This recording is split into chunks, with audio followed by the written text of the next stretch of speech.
Salut à toi peuple d'internet et comment vas-tu? Pour ma part ça va nickel, bienvenue sur la chaîne de Samout87. Aujourd'hui on se retrouve. Bon, qu'est-ce qu'il y a? Je sais pas, je vois que vous me regardez bizarrement depuis tout à l'heure, il se passe quoi? Hein? Qu'est-ce qu'il y a? Ah, ouais, je me suis rasé. To my pulse flat, we keep it real, no false rap. I got 4 cars and they all black, got 4 bras and they all that. We call that ballin', doing this is my calling.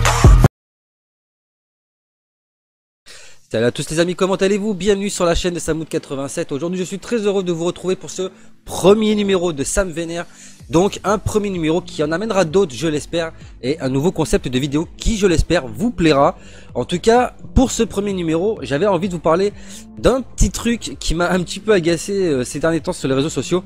En fait, vous n'êtes pas sans savoir qu'il y a une vidéo, enfin plusieurs vidéos qui ont circulé sur internet ces quelques heures, et qui faisait mention de cette personne donc qui s'appelle Mona Lisa, donc une youtubeuse de 19 ans qui a tué donc son petit ami pour une vidéo. Alors je veux faire cette vidéo là, et pourquoi je la mets dans l'épisode de Sam Vénère?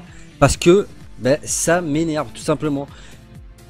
Pourquoi sur YouTube il y a autant de personnes qui veulent faire tout et n'importe quoi pour espérer devenir célèbre, faire des vues, devenir quelqu'un, percer, enfin ce que vous voulez. Mais on atteint là, les amis, un degré de stupidité. Enfin, je veux dire, c'est pas comme si on n'avait pas prévu le coup, tu vois. Je veux dire, c'est pas la première fois qu'on voit des vidéastes sur YouTube qui parlent des dangers de ce genre de vidéos là. Alors, pour bien résumer la situation, qu'est-ce que c'est cette chaîne YouTube de Mona Lisa? Alors c'est une américaine qui fait des vidéos avec son petit ami, où ils partagent leur vie un petit peu sur internet, et où ils font des vidéos de défis. Le problème avec ce genre de vidéos de défis, c'est que pour faire du buzz, t'es obligé de monter d'un cran à chaque fois. Et c'est justement là le problème. C'est justement là le problème, c'est que à force de vouloir monter, fatalement, il y a un moment donné où ça tourne mal, tout simplement. Là, ça me fait penser à toutes ces petites vidéos de merde qui pullulent sur YouTube, où tu sais, à la fin du titre, il y a toujours écrit ça dégénère, ça tourne mal, etc., etc.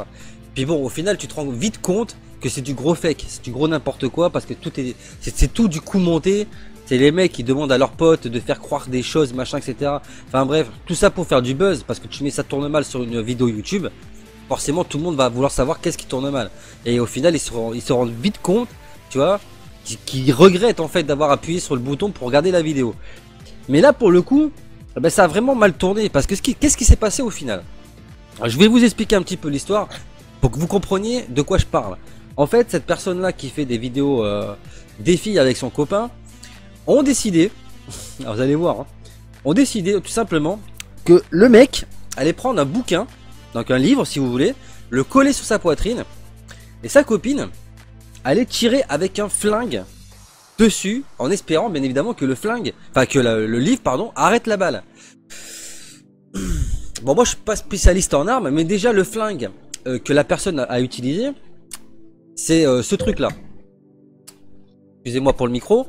Ce flingue là, le Desert Eagle, voilà.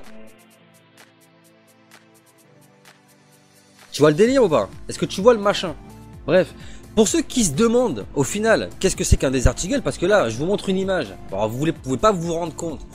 Je vais vous laisser regarder cette petite vidéo, d'accord? Et après on en reparle, histoire que vous imaginez un petit peu du dégât que ça peut produire ce machin, tu vois. Regardez et après on en reparle.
Bon, là vous voyez bien que c'est pas un flingue de tapette, tu vois. Et moi, la question que je me pose avec ce problème là, c'est que, je sais pas, à un moment donné, quand tu veux faire ce genre de vidéo, la moindre des choses, c'est de faire des essais avant. Et puis c'est pas comme s'ils avaient pas prévu le coup, ils avaient pas partagé sur des réseaux sociaux, comme quoi ils allaient faire cette vidéo là, et que ça allait être vraiment très dangereux. Donc ils savaient ce qu'ils allaient faire. Et c'est ce qui m'amène un petit peu à vous poser cette question là, est-ce qu'à un moment donné, ils ont fait des essais ou pas? Parce que s'ils avaient fait ne serait-ce qu'une seule fois un essai, en mettant un livre collé contre un mur par exemple, et ils auraient tiré dessus avec le flingue, et se seraient vite aperçu que la balle allait traverser le livre, et allait se loger dans le mur, tu vois. Donc, premier point, cette personne-là, elle a absolument pas fait de test, d'accord? Et c'est là où est le drame. Après, il faut aussi se rendre compte d'une chose, c'est que la gamine, elle a 19 ans, son copain, il doit pas être plus âgé qu'elle. Il faut savoir aussi que c'est une fille qui a toujours d'ailleurs une petite fille de 3 ans et qu'elle était enceinte au moment des faits. C'est pour vous situer un petit peu le contexte du truc. Et autre chose, moi qui me pose vraiment problème, c'est que ça se passe aux États-Unis. Alors ce qu'il faut savoir, c'est qu'aux États-Unis, le port d'armes est pas prohibé. Autrement dit, n'importe qui aux États-Unis peut posséder une arme à feu. Et là, en l'occurrence, on parle d'un Desert Eagle. Tu vois, donc c'est pas un flingue de ta fiole, tu vois, c'est déjà le bon pistolet, tu vois. Je sais pas si vous avez vu sur la vidéo, le mec, déjà c'est un mec, et lui il est pas enceinte, tu vois. Est-ce que t'as vu le recul de l'engin? Tu vois, donc ça me pose un petit peu des problèmes quand même, parce que, en sachant ça, les États-Unis, sachant que c'est une communauté, un peuple, si tu veux, qui sont habitués à manipuler des armes à feu, ils ont des connaissances que peut-être nous, on n'a pas forcément, tu vois. Mais à un moment donné, à quel moment tu peux t'imaginer que tu vas tirer avec un flingue de ce calibre-là sur la poitrine de ton mec, même qu'il ait un livre contre sa poitrine, à quel moment tu peux t'imaginer que la balle, elle va pas traverser le bouquin et aller se loger dans le corps de ton copain, quoi. Moi, ça me choque. Alors, je vais passer au-delà de tout ça, parce que c'est vrai que il faut d'abord penser, bien évidemment, aux enfants qui vont être orphelins de leur père et qui vont être orphelins tout court, parce qu'à mon avis, même s'ils vont laisser la mère accoucher en dehors de la prison et qui par la suite sera très certainement jugé et fera de la prison, il faut savoir que c'est des gamins qui vont être placés dans des services sociaux, qui n'auront pas la chance de grandir avec leur famille. Et je sais de quoi je vous parle, d'accord? Moi je viens de la DAS, je sais très bien ce que ça fait et ce que ça peut produire chez un enfant de ne pas vivre avec sa famille, ne pas vivre avec ses parents, etc. Et d'être trimballé de foyer en foyer, de famille d'accueil en famille d'accueil. Mentalement, ça t'aide pas à évoluer, tu vois. Et puis comment tu vas expliquer à ces gamins-là pourquoi leur père est mort, pourquoi leur mère est en prison, etc. Enfin, je veux dire, imagine un peu à quel point ces gens-là se sont détruits pour un truc à la con. Parce qu'on pense bien évidemment aux familles de la victime. Alors que ce soit bien évidemment les parents de la fille, mais également les parents du gamin. Mais comment tu peux réagir dans ta tête à ce moment-là, tu vois? De te dire que ton gamin est mort pour que sa copine puisse faire du buzz sur internet, tu vois? Mets-toi 2 secondes à la place des parents quand ils ont appris le décès de leur fils, tu vois? Et les raisons qui ont amené à ce décès. Et pourquoi je vous parle de tout ça? C'est parce que je me demande vraiment où va YouTube.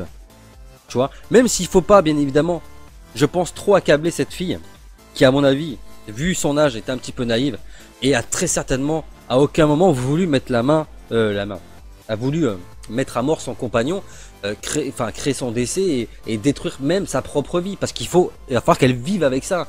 Et je pense que c'est pas... Voilà, ça sert à rien d'aller l'accabler, même si je pense qu'elle a été très stupide et qu'elle aurait pu réfléchir quand même 30 secondes à ce qu'elle fait. Mais dans tous les sens du terme. Et encore une fois, je vous le dis, je vous le répète, où va YouTube?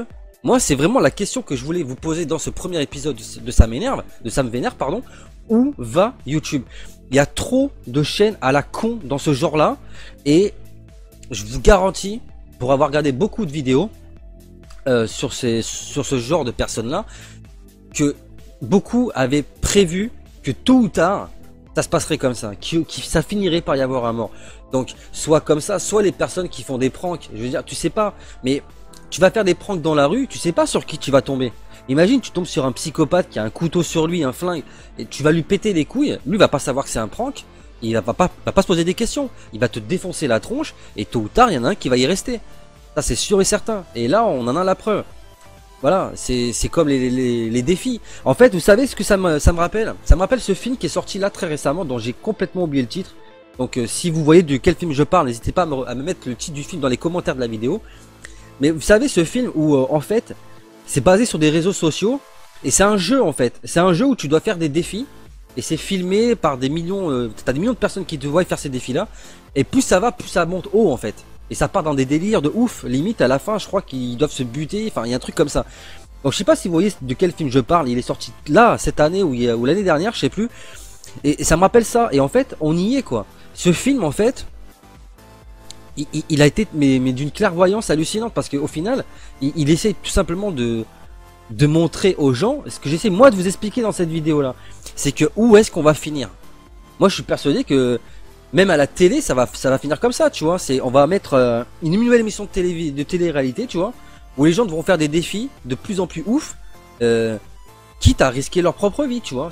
On va y arriver de toute façon. Moi, je vous dis, la mise à mort à la télévision, on va y arriver. Voilà, on va y arriver. Le problème, c'est qu'aujourd'hui, YouTube, ça reflète un petit peu ce qu'est la télévision maintenant. C'est-à-dire que pour faire le buzz, alors je sais pas qui copie sur qui, mais pour faire le buzz, il faut que les émissions ou les chaînes YouTube soient le plus abrutissant possible. La preuve en est que qu'est-ce qui marche le plus en ce moment à la télévision, c'est touche pas à mon poste, c'est les téléréalités, enfin tout ce genre de conneries qui n'ont pour but uniquement de vous abrutir le cerveau, de starifier des gens, excusez-moi, mais incultes, tu vois, qui sans la télévision seraient probablement tous au chômage. Pour la plupart, les gonzesses, à part faire le tapin sur le trottoir, je vois pas quelle autre activité elles pourraient faire, tu vois. Parce qu'à part montrer leur cul à la télé, moi je vois pas où est leur talent, hein, et dévaloriser et dégrader bien évidemment l'image de la femme. Les hommes, alors quand je dis les hommes, c'est un euphémisme, hein, parce que les trois quarts des hommes dans les téléréalités, on va dire que les femmes, hein, sont plus viriles que les mecs qui montent dans ce genre d'émission, tu vois. Et quand c'est pas ça, c'est des mecs qui ont les muscles, tu vois. Et qui ont le cerveau, on sait pas où il est, tu vois. Il est parti en vacances, tu vois. Il devrait faire une émission de télé-réalité où ça serait le cerveau des ch'tis à Cancun, tu vois. Il est où mon cerveau? Je sais pas, je sais pas. Et en fait, le problème, c'est que c'est exactement ce qui se passe avec vous qui regardez ces émissions-là. C'est-à-dire que vous devenez complètement abruti et vous en réclamez encore plus. Et sur YouTube, c'est pareil. Sur YouTube, en fait, toutes les chaînes qui fonctionnent, c'est des chaînes à la con de ce style-là. Les essais de ne pas rire, les défis, les pranks, toutes ces merdes-là qui, au final, les trois quarts du temps sont tous des trucs montés de A à Z et sans intérêt. Je veux dire là, parce que là on parle d'une gamine, tu vois, qui pour faire le buzz a buté son copain quand même, tu vois. Mais il y en a plein des vidéos comme ça. Je veux dire, le gamin qui fait croire à sa mère qu'il est mort pour faire un prank, pour faire un canular et pour faire du buzz sur sa chaîne. Mais mettez-vous 30 secondes à la place de la mère qui croit trouver son gamin décédé à ses pieds. Tu fais quoi? Je veux dire, tu fais quoi si ta mère, elle a une crise cardiaque et qu'elle crève vraiment sous tes yeux, tu vois? Tu vas faire quelle tête à ce moment-là? Enfin, je sais pas. Donc, moi, je pense que des gamins, ils ont rien à faire sur YouTube. Il y a des gens qui ont rien à faire sur YouTube. Ils ont pas le recul nécessaire pour comprendre où est-ce que ça peut aller, tu vois? Où est-ce que leur connerie, jusqu'où ça peut aller, tu vois? Jusqu'où ça peut déraper. Ils ont pas ce recul-là, tu vois? Je suis persuadé que la gamine, en faisant ce qu'elle a fait pour faire cette vidéo-là, ne savait pas à un moment donné que ça pouvait vraiment être dangereux, et elle n'a pas mesuré les conséquences de ce qui pourrait se passer par la suite. Et il y a trop de chaînes sur YouTube, même si on va pas dans ce genre d'excès-là où ça tourne vraiment très mal, mais il y a vraiment des gens sur YouTube, ils y ont rien à y foutre. Et pourquoi je parle de tout ça? C'est parce que j'ai vraiment peur pour l'avenir de YouTube. On a déjà vu que certains annonceurs sur internet, notamment sur YouTube, ont déserté la plateforme, ce qui a d'ailleurs amené à une très grande chute de la monétisation, pardon, sur certaines chaînes YouTube. Alors moi, personnellement, je ne suis pas touché par ce genre de choses, étant donné que je ne gagne vraiment pas d'argent sur la chaîne. Je dois avoir cumulé 100 € en l'espace de 4 ans, et avec 2 ans de grosse activité sur la chaîne. Donc on va dire qu'en 2 ans, j'ai amassé 100 € en tout, dans sa globalité. Donc c'est vous dire à quel point je ne suis pas vraiment touché par ce genre de problème. Mais il y a beaucoup de grosses chaînes YouTube qui ont été obligées d'arrêter parce que ils gagnaient plus suffisamment assez d'argent pour pouvoir produire leurs vidéos. Et le problème, c'est que plus ça va aller à cause de ce genre de personnes, et plus j'ai l'impression que les vidéos YouTube vont être amenées à disparaître. Tout simplement parce que je ne pense pas que ce soit possible que les grandes instances qui nous dirigent et qui ont ce genre de problème qui leur arrive aux oreilles vont juste se contenter de ne pas réagir. Je veux dire, à un moment donné, il va y avoir des associations qui vont commencer à pousser un petit peu la gueulante. Il y a des parents qui vont commencer à gueuler aussi. Et il y a forcément à un moment donné des sanctions qui vont tomber. Et j'ai un petit peu peur que les autres youtubeurs qui n'ont rien à voir avec tout ça, comme moi, comme vous et comme d'autres, risquent de pâtir de ce genre de personnes qui font n'importe quoi sur YouTube. Et au final, regardez où est-ce qu'on en arrive. Voilà, on a eu l'exemple d'une nana également sur Periscope qui avait annoncé son suicide et qui s'était suicidé en direct. On a eu ce mec sur Facebook et qui a assassiné 2 journalistes et qui a posté ça, alors je sais plus si c'est sur Facebook ou sur YouTube. On a eu ce mec là qui sur sa chaîne YouTube a dit qu'il allait faire un massacre et puis quelques temps après il a tué tout le monde. Enfin, des exemples comme ça, il y en a eu des tas. Et bon, le problème c'est que j'ai l'impression que personne n'en parle suffisamment. Il va vraiment falloir mettre le point sur ces chaînes là qui pullulent sur YouTube et qui sont nocifs pour YouTube. Il va vraiment falloir qu'un travail soit fait, je pense, pour que ce genre de choses n'arrive plus. Voilà, alors j'espère vraiment que cette vidéo vous aura servi à quelque chose. Arrêtez tout simplement de suivre des gens qui n'ont pas d'intérêt sur YouTube. Parce que le problème que moi je suis en train de me poser, parce que moi je me pose beaucoup de questions en regardant ce genre de vidéos, et je me demande en fait, est-ce que le vrai problème, ce sont les créateurs de ces chaînes-là, ou est-ce que c'est ceux qui les regardent? Parce que le problème, moi je crois que c'est ça en fait. C'est vous le problème. C'est vous qui regardez ces genres de vidéos-là. Si vous ne regardez pas ces vidéos-là, les mecs font pas de vues, ils n'ont aucun intérêt de continuer leur chaîne. Ils n'auront pas d'autre solution que d'arrêter tout simplement. Et je pense que si les gens commençaient vraiment à comprendre qu'il y a vraiment des chaînes qui ont rien à foutre sur YouTube et que franchement de les regarder, de les inciter à faire ça, eh ben c'est pas bon et c'est nocif pour le long terme sur YouTube. Je pense qu'il y aurait beaucoup moins de choses comme ça sur internet et je pense que YouTube se porterait beaucoup mieux. Voilà, c'est mon avis personnel. Après, à vous de me dire dans les commentaires de la vidéo ce que vous pensez de ce petit débat, de toutes ces choses que je viens de vous expliquer. Et qu'est-ce que vous pensez qui serait au final le mieux pour internet? Est-ce que c'est que ces chaînes-là continuent d'être là ou est-ce qu'elles soient supprimées? À vous de voir. En tout cas, la vidéo touche à sa fin. Si elle vous a plu et si ce concept des vidéos là vous plaît, n'hésitez pas à m'en faire part dans les commentaires de la vidéo et peut-être qu'il y aura un nouvel épisode. Ça fait longtemps que j'ai envie de faire ce genre de vidéo, mais j'avais beaucoup en fait de sujets et je savais pas par quoi commencer. Donc j'espère que tout simplement ce genre de vidéo là va vous plaire et que je pourrai tout simplement vous en proposer encore plus par la suite. Si la vidéo vous a plu, n'hésitez pas à vous abonner si ce n'est pas déjà fait, partagez, likez, suivez-moi sur les réseaux sociaux Facebook et Twitter. Parlez un maximum de la chaîne autour de vous pour continuer à la faire évoluer et la faire grandir. Quant à moi, je vous dis à très bientôt pour de nouvelles vidéos sur la chaîne. D'ici là, portez-vous bien, prenez soin de vous et des vôtres. Big up.